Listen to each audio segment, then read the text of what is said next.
Extrait de Gérard de Nerval dans Œuvres choisies, Bibliothèque Larousse, 17 rue Montparnasse, Paris. Le destin de l'âme délivrée semblait se révéler à moi comme pour me donner le regret d'avoir voulu reprendre pied de toutes les forces de mon esprit sur la terre que j'allais quitter. D'immenses cercles se traçaient dans l'infini, comme les orbes que forme l'eau troublée par la chute d'un corps. Chaque région, peuplée de figures radieuses, se colorait, se mouvait et se fondait tour à tour, et une divinité, toujours la même, rejetait en souriant les masques furtifs de ces diverses incarnations, et se réfugiait enfin, insaisissable, dans les mystiques splendeurs du ciel d'Asie. En cherchant l'œil de Dieu, je n'ai vu qu'un orbite, vaste, noir et sans fond, d'où la nuit qui l'habite rayonne sur le monde et s'épaissit toujours. Un arc-en-ciel étrange entoure ce puits sombre, seuil de l'ancien chaos d'où le néant est l'ombre, spirale engloutissant les mondes et les jours. Sublime profusion par Brune Sapin. Le soleil a fondu sur Paris liquéfié, immense flaque d'encre violette.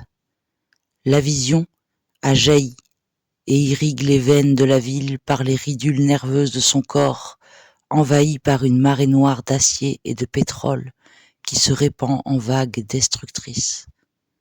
Un drame d'affrontement métallique et tranchant se joue sous les regards macabres d'une légion d'anges en costume cravate, dont seuls les visages sont éclairés dans l'ombre, menés par une reine sacrée. Les fracas vont, viennent et se dispersent jusqu'aux heurts des tambours, alors vaincus par la terreur des nuées écarlates et bouillonnantes encerclant le monstre au ventre creux. Le déferlement étouffe tout ce qui respire. Il pleut des cadavres foudroyés, éparpillés par les rats sortis de sous les cendres chaudes, entre les mares de goudron et les éboulements de béton stupides. Le rythme s'accélère et monte en puissance, tandis que la violence apparaît, grandit, envahit l'atmosphère, déchire la grâce, saccade les mouvements de plus en plus vite, de plus en plus fort. Ça crie que c'est ingérable, ça veut fuir mais s'agite, en contre-saut, sursaut, psalmodie, soubresaut.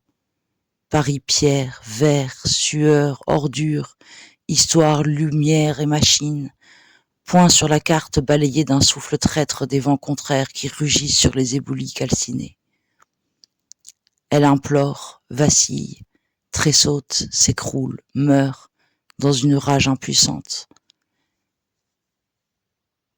Les éléments l'achèvent à coups de poing, le crâne craque, étranglement enserré des deux mains.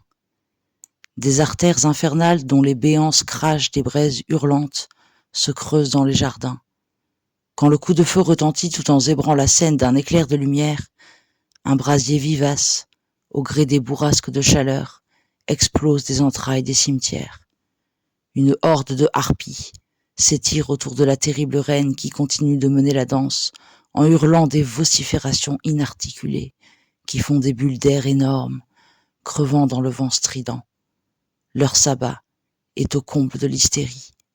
Par rire, folie, entre apparitions, démembrements, dissimulés, surgissant, s'entremêlant dans un spectacle de débauche et d'horreur, jusqu'au déchirement des chairs qu'elle s'acharne à dévorer avec sauvagerie. Le tapage des effondrements et du courant de dorure liquide rejoint la gigantesque fosse commune à cœur ouvert. Des croisements de voiles blancs donnent consistance au charme hypnotique de l'horreur grouillante. Le charme opère. Le poète est muet. Le peintre, fasciné, élabore la couleur de l'après-monde. Les apocalypses sont irréfutables, mais qui irait croire ce qui se tarde de vérité? Tout va vacillant à son point de disparition formidable, après l'envoûtement. À nouveau les tambours, les cris aigus, les furies, la charpie, la reine insensible et intraitable, viennent transcender l'anéantissement somptueux en un paysage dévasté. C'est extraordinaire.